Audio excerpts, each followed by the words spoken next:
जब तापमान में परिवर्तन यानी कि बदलाव होगा तो पदार्थ पर इसका क्या प्रभाव होगा। तो इसमें तीन प्रभाव होंगे। पहला होगा गलनांक बिंदु, दूसरा होगा क्वथनांक बिंदु और तीसरा ऊर्ध्वपातन और निक्षेपण। तो इन तीनों को एक एक करके अच्छी तरह से पढ़ते हैं। सबसे पहले पढ़ते हैं गलनांक बिंदु के बारे में। गलनांक बिंदु क्या होता है? किसी ठोस का वह तापमान जिस पर वह अपनी ठोस अवस्था से पिघलकर द्रव अवस्था में परिवर्तित होता है, गलनांक बिंदु कहलाता है। कोई भी हमारे पास ठोस वस्तु है, जिस तापमान पर वो पिघलना शुरू कर दे, द्रव अवस्था में परिवर्तित होना शुरू कर दे, उस तापमान को कहेंगे हम गलनांक बिंदु। उदाहरण दे देता हूं इसका यहाँ पर। जैसे बर्फ होती है, बर्फ जो है वो पिघलना शुरू कर देती है, जल बनना शुरू कर देती है किस तापमान पर?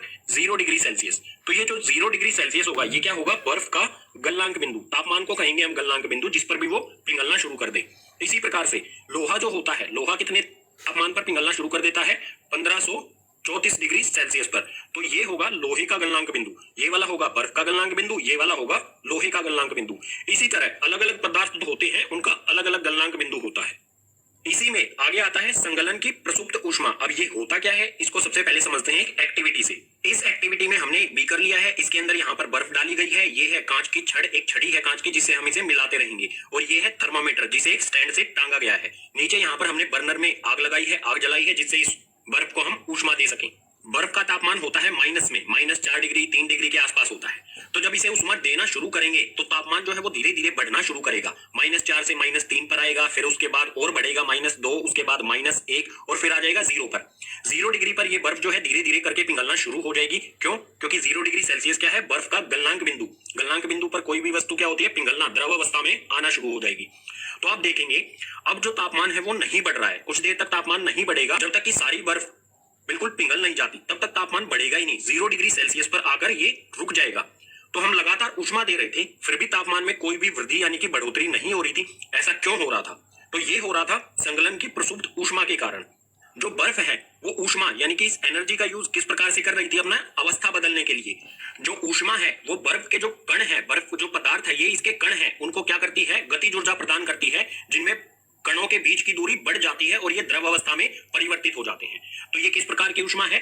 संगलन की प्रसुप्त ऊष्मा। जो क्या होती है? जो ठोस को द्रव में परिवर्तित करती है। इसकी परिभाषा पढ़ते हैं। वायुमंडलीय दाब पर 1 किलोग्राम ठोस को उसके गलनांक पर द्रव में बदलने के लिए जितनी ऊष्मा ऊर्जा की आवश्यकता होती है उसे संगलन की प्रसुप्त ऊष्मा कहते हैं। वायुमंडलीय दाब यानी कि जो हमारे चारों तरफ हवा है उसका दाब यानी कि प्रेशर, उस पर 1 किलोग्राम ठोस, कोई भी 1 किलोग्राम ठोस है, उसको उसी पदार्थ के गलनांक यानी कि ऐसे तापमान पर जिस पर वो गलना शुरू हो जाए, द्रव अवस्था में आना शुरू हो जाए, उस तापमान पर उसको द्रव में बदलने के लिए जितनी ऊष्मा लगेगी उसी को कहेंगे संगलन की प्रसुप्त ऊष्मा। ये काफी इंपॉर्टेंट है, कई बार आपसे एग्जाम में पूछा जाएगा, तो इसको अच्छी तरह से समझ लें। तापमान परिवर्तन के प्रभाव में दूसरा था हमारा क्वथनांक बिंदु। तो क्वथनांक बिंदु क्या होता है? किसी द्रव का वह तापमान जिस पर वह अपनी द्रव अवस्था को छोड़कर गैसीय अवस्था में परिवर्तित होता है, क्वथनांक बिंदु कहलाता है। कोई भी द्रव वस्तु जिस तापमान पर वो गैस अवस्था में परिवर्तित होना शुरू हो जाए, उसी तापमान को कहा जाएगा क्वथनांक बिंदु। जैसे जल होता है, जल हमारा द्रव होता है, जल का क्वथनांक बिंदु क्या होगा? 100 डिग्री सेल्सियस। ये 100 डिग्री सेल्सियस पर गैसीय अवस्था में भाप में परिवर्तित होना शुरू हो जाता है। तो इस 100 डिग्री सेल्सियस को कहेंगे हम जल यानी कि पानी का क्वथनांक बिंदु। अलग अलग वस्तुओं का क्वथनांक बिंदु अलग अलग होता है। इसी में आगे आता है वाष्पीकरण की गुप्त ऊष्मा। अब ये क्या होती है, इसे हम एक एक्टिविटी से समझते हैं। यहाँ पर हमने एक बीकर में पानी लिया है, इसमें ये कांच की छड़ है, ये थर्मामीटर स्टैंड से टांगा गया है और नीचे से यहाँ पर ऊष्मा दी जा रही है। इस जल को गर्म किया जा रहा है, यानी जल का जो तापमान है वो आमतौर पर कम ही होता है, 50 डिग्री से कम ही होता है। तो जैसे जैसे इसे ऊष्मा देते रहेंगे वो 50 से बढ़ता रहेगा, 50, 60, 70, 80 और पहुंच जाएगा सीधा 100 डिग्री पर। उसके बाद जब ये 100 डिग्री सेल्सियस पर पहुंच जाएगा तो आप उसके बाद देखेंगे कि ऊष्मा तो लगातार दी जा रही है, तापमान जो है 100 डिग्री से आगे नहीं बढ़ रहा है। इसमें से 100 डिग्री पर भाप निकलनी शुरू हो जाएंगी, लेकिन तापमान में कोई भी वृद्धि यानी कि बढ़ोतरी नहीं होगी। ऊष्मा दी जा रही है तो तापमान बढ़ना चाहिए। तापमान क्यों नहीं बढ़ता है? उसका कारण है वाष्पीकरण की गुप्त ऊष्मा। इसमें क्या होता है, ऊष्मा के कारण जो है, जो जल है वो अपनी अवस्था बदलकर भाप बनना शुरू हो जाता है। यह क्या होता है? वायुमंडलीय दाब पर 1 किलोग्राम द्रव को उसके क्वथनांक पर गैस में बदलने के लिए जितनी ऊष्मीय ऊर्जा की आवश्यकता होती है उसे वाष्पीकरण की गुप्त ऊष्मा कहते हैं। वायुमंडलीय दाब मैं बता चुका हूं। इस दाब पर 1 किलोग्राम द्रव लिया है। अब हमने 1 किलोग्राम द्रव को गैस में बदलने के लिए जितनी भी ऊष्मा की जरूरत होगी उसी ऊष्मा को कहा जाएगा वाष्पीकरण की गुप्त ऊष्मा। यहाँ पर ये ऊष्मा किस चीज में प्रयोग हो रही है? अवस्था परिवर्तन करने में, ना कि तापमान बढ़ाने में। ऊष्मा जो है वो क्या करेगी, जल के जो कण है उनको गतिज ऊर्जा प्रदान करेगी, इतनी गतिज ऊर्जा प्रदान कर देगी कि वो गैसीय अवस्था में परिवर्तित हो जाएंगे। तो ये वाष्पीकरण की गुप्त ऊष्मा जो है ये भी काफी इंपॉर्टेंट है, एग्जाम में कई बार पूछा गया है, आगे भी पूछा जाएगा, तो इसे बिल्कुल अच्छी तरह से समझे। अगर समझ में नहीं आया है तो वीडियो को दोबारा से देखें। तापमान परिवर्तन के प्रभाव में तीसरे नंबर पर हमें पढ़ना था ऊर्ध्वपातन और निक्षेपण को। तो सबसे पहले देखते हैं ऊर्ध्वपातन क्या होता है। इसमें हमें दिया है पदार्थ द्रव अवस्था में परिवर्तित हुए बिना ठोस अवस्था से सीधे गैस में बदलने की प्रक्रिया को ऊर्ध्वपातन कहते हैं। कोई भी ठोस पदार्थ अगर सीधा गैस में बदल जाए तो इस प्रक्रिया को कहा जाएगा ऊर्ध्वपातन।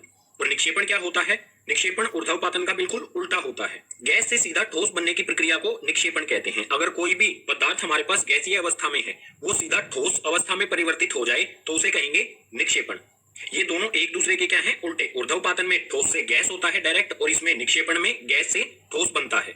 अब ये ऊर्ध्वपातन और निक्षेपण होता किस प्रकार से है और किन किन पदार्थों का होता है, इसको एक एक्टिविटी से समझ लेते हैं। एक्टिविटी में हमें करना क्या है, एक बर्नर लेना है, एक ट्राइपॉड स्टैंड, उस पर हमें रखनी है एक चाइना डिश। चाइना डिश के ऊपर पलट कर एक फनल रख देंगे उल्टा करके, और यहाँ पर जो छेद होता है फनल का, इसमें रुई लगा देंगे ताकि जो भी फनल के अंदर है वो बाहर ना जा पाए। और चाइना डिश में हमने ले रखा है अमोनियम क्लोराइड, अमोनियम क्लोराइड का पाउडर जो कि ठोस है। अब क्या करेंगे, बर्नर को हमने चालू किया, जो भी ये चाइना डिश है इसको गर्म करना शुरू करेंगे। तो आप देखेंगे जो अमोनियम क्लोराइड जो ये पाउडर था ये सीधा गैस में बदलना शुरू हो जाएगा। यहाँ पर कोई भी तरल पदार्थ नहीं बनेगा, कोई भी द्रव पदार्थ नहीं बनेगा, सीधा ये वाष्प बनना शुरू हो जाएगा। और जो ये वाष्प है ये बाहर नहीं जा पाएगा, किसकी वजह से, यहाँ पर जो रुई लगाई गई है, ठीक है। तो जो वाष्प है वो इसी में फनल के अंदर ही इकट्ठा हो जाएगा। तो इस प्रक्रिया को, जो पाउडर था अमोनियम क्लोराइड का ठोस पाउडर, वो वाष्प यानी कि गैस में परिवर्तित हुआ, इसको कहा जाएगा ऊर्ध्वपातन। अब समझते हैं निक्षेपण। अब क्या करना है, जब ये गैस बन जाएगी, यहाँ पर अमोनियम क्लोराइड का वाष्प बन जाएगा, उसके बाद जो ये बर्नर है इसको बंद कर देना है, उष्मा देनी इसको बंद कर देनी है। तो जो भी फनल के अंदर गैस है वो धीरे धीरे क्या होगी, ठंडी होनी शुरू हो जाएगी, और ठंडी होकर वो गैस जो है इसके यहाँ पर जमना शुरू हो जाएगी। आप यहाँ पर देखेंगे यहाँ पर ये गैस जमना शुरू हो जाएगी। तो गैस से सीधा ठोस अमोनियम क्लोराइड यहाँ पर बन जाएगा। तो इस प्रक्रिया को कहा जाएगा निक्षेपण। अब ऐसे कितने पदार्थ हैं जो ऊर्ध्वपातन या निक्षेपण प्रक्रिया को फॉलो करते हैं, तो ऐसे कई हैं, उनमें से कुछ उदाहरण दे देते हैं। एक अमोनियम क्लोराइड का यहाँ पर एक्टिविटी में हमने यूज करके ही बताया है इसमें, ठीक है। उसके बाद आता है कपूर। कपूर जो पूजा सामग्री में यूज किया जाता है, ये भी जो है सीधा ठोस से गैस में या फिर गैस से ठोस में परिवर्तित होता है, ये कभी भी द्रव अवस्था में नहीं आता। इसी प्रकार से नैफ्थलीन की गोलियां जो होती हैं, जो कपड़ों में रखी जाती हैं, जब हम कपड़ों को लंबे समय तक कहीं पर स्टोर करके रखते हैं तो उसमें नैफ्थलीन की गोलियां रखते हैं ताकि उसमें कोई भी कीड़े ना लगे। ये गोलियां भी जो है ये भी सीधी क्या होती हैं, ऊर्ध्वपातन होती हैं या फिर निक्षेपण होती हैं, सीधा ठोस अवस्था से गैस में परिवर्तित हो जाती हैं। अब समझ लेते हैं, ठोस, द्रव और गैस पदार्थ की कोई भी अवस्था में परिवर्तन होगा तो किस प्रक्रिया के तहत होगा, उस प्रक्रिया को क्या कहा जाएगा, नाम क्या होगा इस प्रक्रिया का। तो यहाँ पर हमें दिया है, यहाँ पर ये है ठोस, यहाँ पर है द्रव और यहाँ पर है गैस। अगर ठोस से कोई भी वस्तु द्रव में परिवर्तित होगी तो उसे कहा जाएगा संगलन प्रक्रिया, ठीक है। इसी प्रकार से आगे द्रव से अगर गैस बन रही है तो उसे कहा जाएगा वाष्पीकरण, और गैस से अगर ठोस बन रहा है तो पीछे वाले पेज पर ही हमने अभी पढ़ा है, उसे कहा जाएगा निक्षेपण। और बिल्कुल इसका उल्टा करें हम, ठोस से अगर गैस बनती है तो इस प्रक्रिया को कहेंगे ऊर्ध्वपातन, पीछे वाले पेज पर ही पढ़ा था। अगर गैस से अगर द्रव बन रहा है तो उसे कहेंगे हम संघनन, ठीक है। याद रखनी है आपको ये सारी चीजें। और द्रव से ठोस बने तो उसे कहेंगे हम जमना। जब जल होता है उसको हम बर्फ बनाते हैं तो क्या कहते हैं, हमने बर्फ जमाई है। इन सभी प्रक्रियाओं को आपको याद रखना है कि ठोस से द्रव या फिर द्रव से गैस या गैस से ठोस जब बनेगा, पदार्थ की अवस्था में परिवर्तन होगा तो कौन सी प्रक्रिया के तहत होगा। पीछे वाले पेजेस पर हमने पढ़ा तापमान परिवर्तन के प्रभाव। अब देखते हैं दाब परिवर्तन के प्रभाव। दाब यानी कि प्रेशर। किसी भी पदार्थ का दाब अगर परिवर्तन किया जाए यानी कि दाब में बदलाव किया जाए तो उसकी अवस्था पर क्या प्रभाव पड़ेगा। तो यहाँ पर हमें दिया है, यदि तापमान घटाने पर सिलेंडर में गैस लेकर उसे संपीड़ित करें तो कणों के बीच की दूरी कम हो जाएगी और गैस द्रव में बदल जाएगी। तापमान जब हम घटाएंगे तो जो कण है गैस के, उनकी गतिज ऊर्जा क्या होगी, कम होगी। गतिज ऊर्जा कम होने के कारण संपीड़ित करना, संपीड़ित यानी कि उस पर दाब डालना आसान होता है। दाब डालकर उसके कणों को पास पास में लाया जाएगा, और अगर कण पास पास में आ गए तो जो गैस है वो या तो द्रव में बदल जाएगी या फिर वो ठोस अवस्था में बदल जाएगी। दोनों में बदल सकती है, गैस जो है वो द्रव और ठोस दोनों में बदल सकती है जब दाब में परिवर्तन किया जाएगा। ये प्रक्रिया किस प्रकार से होगी इसे समझ लेते हैं। तो ये है हमारे पास यहाँ पर सिलेंडर, सिलेंडर के अंदर यहाँ पर ये गैस है, और ये है यहाँ पर पिस्टन, ठीक है। पिस्टन जैसे हमारी पिचकारी में होता है ना पिस्टन, उसी प्रकार से इस पर दबाव डाला जाएगा। जैसे ही इस पर दबाव डाला जाएगा और तापमान भी घटाया जाएगा तो जो ये कण है गैस के, ये पास पास में आएंगे। कण पास पास में आने से क्या होगा, जो ये गैस है ये क्या हो जाएगी, द्रव में परिवर्तित हो जाएगी। इसी प्रकार से जब ये गैस द्रव में परिवर्तित हो जाएगी, अगर इस पर और ज्यादा दाब डाला जाए, ज्यादा प्रेशर डाला जाए, तो जो ये गैस थी पहले द्रव में हुई, द्रव के बाद सीधा अब ये क्या हो जाएगी, द्रव से ठोस अवस्था में परिवर्तित हो जाएगी। और यहाँ पर एक बात और होगी, जो हमारी पहली ये वाली स्थिति थी, इसमें बहुत ज्यादा दाब यानी कि बहुत ज्यादा प्रेशर डाल दिया जाए तो गैस जो है वो सीधा किसमें हो जाएगी, ठोस अवस्था में परिवर्तित हो जाएगी। आगे हमें ये दो बिंदु दिए गए हैं, इन्हें भी समझते हैं। दाब बढ़ने से कण नजदीक आते हैं, और कण अगर नजदीक आएंगे तो ये किसमें होता है, या तो द्रव में होता है, अगर ज्यादा ही नजदीक आ गए तो वो ठोस बन जाएगी। ठीक है, इसी प्रकार से आगे अगला बिंदु दिया गया है, दाब घटने से कण दूर जाते हैं। अगर हम यहाँ पर क्या करें, जो ये ठोस बन गई है गैस, इस पे से दाब, यहाँ पर जो दाब है ये हटा लिया जाए तो गैस जो है वो किसमें, या तो द्रव में परिवर्तित हो जाएगी या सीधा गैस अवस्था में परिवर्तित हो जाएगी। यानी कि जो प्रक्रिया गैस को द्रव या फिर गैस को ठोस बनाने की थी, इसको उलट भी किया जा सकता है प्रेशर को कम करके। तो एक उदाहरण भी ले लेते हैं, जब गैस को द्रव या फिर गैस को ठोस में परिवर्तित किया जाता है। तो इसका बिल्कुल आसान सा उदाहरण होगा एलपीजी। एलपीजी जो गैस है वो हमारे घरों में, जो घर में सिलेंडर होते हैं खाना बनाने वाली गैस के, उनमें एलपीजी गैस भरी जाती है। एलपीजी की फुल फॉर्म होती है लिक्विड पेट्रोलियम गैस, लेकिन हिंदी में क्या फुल फॉर्म होगी ये मैं आपको बताऊंगा पार्ट 2 में।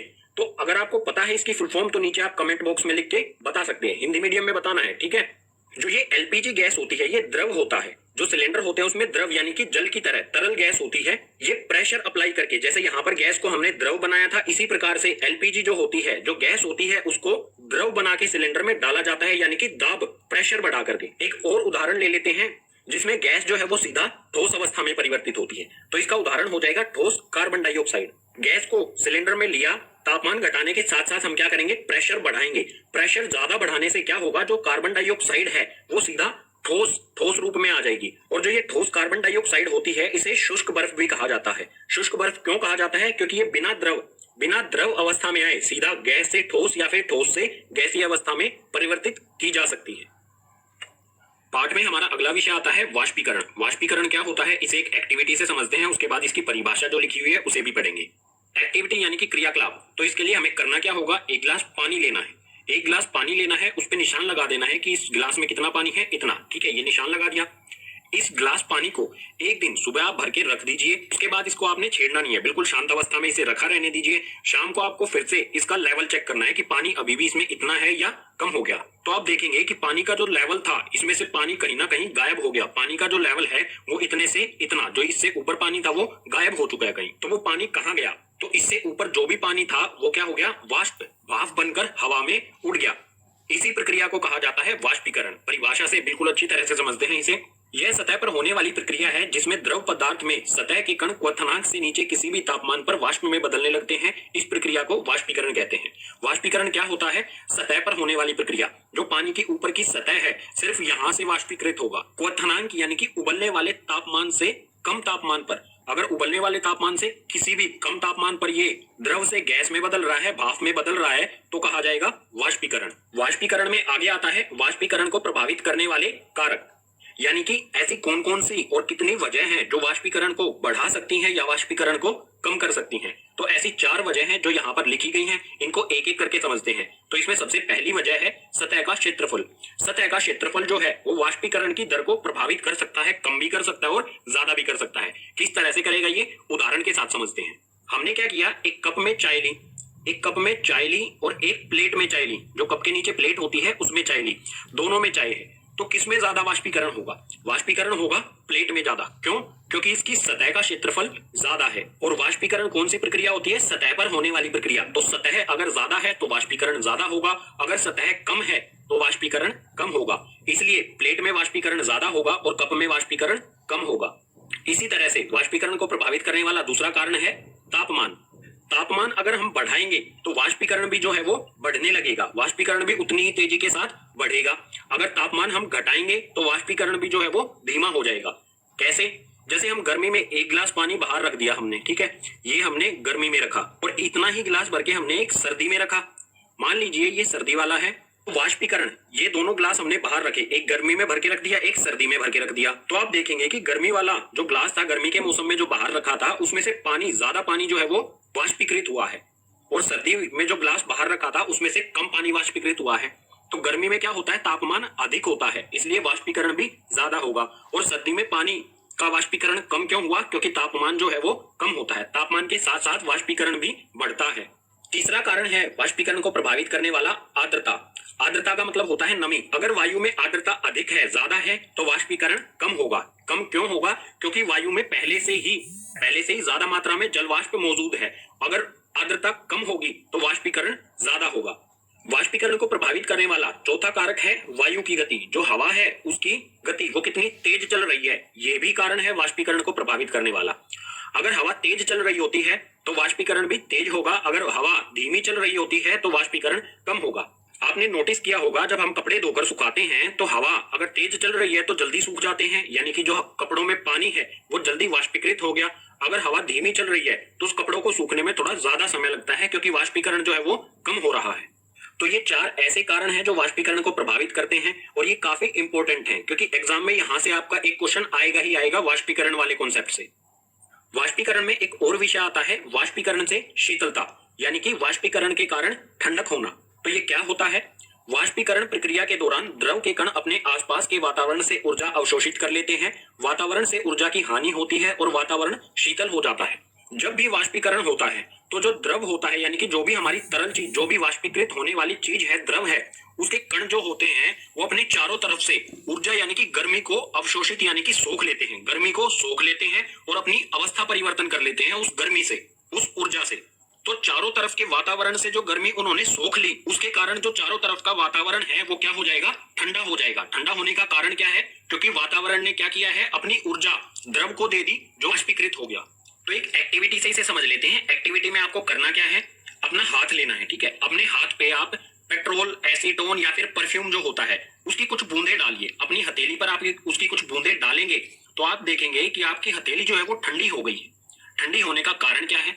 जैसे ही आप परफ्यूम या फिर पेट्रोल या फिर एसीटोन या इसके अलावा और बहुत सारी चीजें होती हैं जो जल्दी से वाष्पीकृत हो जाती हैं, जैसे ही आप उन द्रव को अपनी हथेली पर डालेंगे तो वो द्रव जो है, जो भी आपने हथेली पर डाला, वो आपकी हथेली से ऊष्मीय ऊर्जा यानी कि गर्मी जो है आपकी हथेली की, वो सोख लेंगे, अवशोषित कर लेंगे और बहुत जल्दी से वाष्पीकृत हो जाएंगे। अब आपकी हथेली ने अपनी गर्मी किसको दे दी? जो भी द्रव आपने अपनी हथेली पर डाला था। तो आपकी हथेली से ऊर्जा क्या हुई? कम होगी। तो आपकी हथेली क्या होगी? ठंडी हो जाएगी, ठंडक महसूस करेगी। अगर इस तरह से भी नहीं समझ में आया है तो एक और उदाहरण देता हूं जो आपने अक्सर किया होगा। आपको क्या करना है? एक तवा लेना है, ठीक है। इस तरह से तवा, उसे गर्म करना है। गर्म करने के बाद आपको क्या करना है? इस पर पानी डालना है। पानी डालने से क्या होगा? इस पे जैसे ही आपने पानी डाला, पानी क्या होगा? वाष्प बनने लगेगा। वाष्प यानी कि भाप बनने लगेगा। भाप क्यों बन रहा है ये पानी? क्योंकि ये ऊर्जा किससे सोख रहा है? जो तवा गर्म हुआ था, इसकी गर्मी को, जो पानी डाला गया है वो पानी इसकी गर्मी को सोख लेगा और तवे को ठंडा कर देगा। तो पानी की वजह से नहीं, पानी के वाष्पीकरण की वजह से ये तवा जो है वो ठंडा हो जाएगा। वाष्पीकरण से शीतलता के कारण ही जो हमारे मटके होते हैं उनमें पानी ठंडा रहता है, और इसी के कारण जो हमारे कूलर होते हैं वो ठंडी हवा देते हैं, और इसी के कारण जो हम हथेली पर पेट्रोल, एसीटोन या फिर और कुछ भी द्रव डालते हैं तो हमें ठंडक महसूस होती है। वाष्पीकरण के साथ ही पाठ के सभी विषय हो जाते हैं कंप्लीट। तो अब आपके लिए यहाँ पर मैंने कुछ महत्वपूर्ण प्रश्न यानी कि इंपॉर्टेंट क्वेश्चन दिए हैं। यहाँ पर नीचे की तरफ टोटल 8 क्वेश्चन है, तो इसका एक स्क्रीनशॉट ले लीजिए। ये सिर्फ क्वेश्चन है, तो इसके आंसर मिलेंगे इस वीडियो के भाग